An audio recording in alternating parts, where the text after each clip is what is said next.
She should have never asked to go.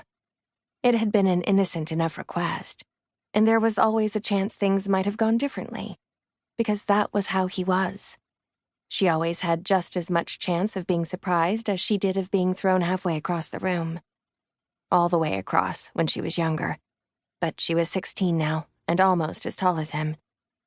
Had it been last Thursday or next Tuesday, or if she'd been wearing yellow, not blue, perhaps he would have simply smoothed the pages of his Sunday Globe and huffed a brusque, "You may."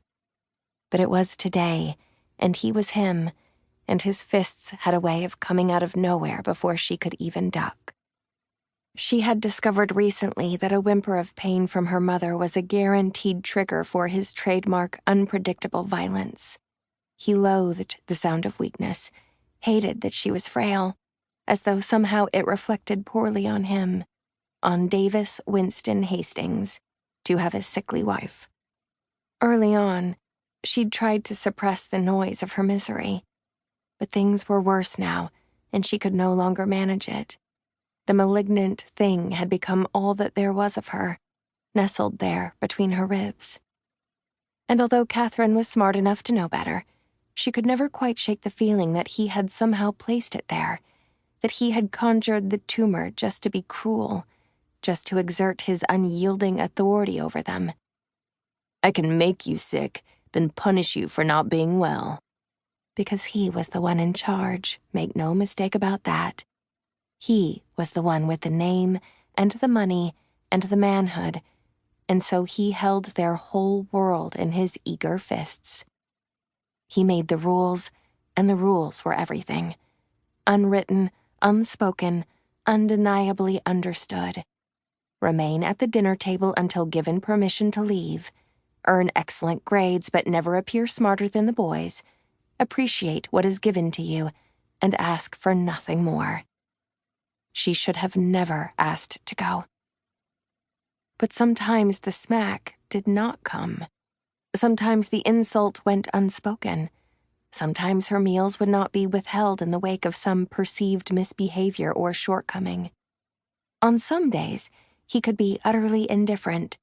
Some days he'd return home from work, his trademark pocket square still folded flawlessly, even after a long day at the office, acting as if he were surprised to find Catherine and Meredith there in his house, like two forgotten knickknacks or things caught in a cobweb. He was never gentle, never kind, never good, but praise the Lord in heaven for indifference. Catherine's best days were the ones when he just ignored her. Today, as it turned out, would not be one of those days. "I was invited to stay at Emily Davenport's tonight," she said. "I was hoping I could—" His hand had lashed toward her like lightning, his fingers wrapping around her long dark ponytail, yanking it hard. "You don't tell me what you're hoping for. You ask if I will allow it." Swallowing the degradation, she quickly rephrased the question. "Please, Father, may I stay at Emily's house tonight?" His answer was lost to the sound of a sudden commotion outside. Not an ugly din, like the kind generated by the riots she'd heard about in Harlem last year and Birmingham the year before. No, this was a beautiful upset, a ruckus of unadulterated joy. "What in holy hell is that?" he demanded, as if it were her job to know, as if the noisy interruption could somehow be blamed on her.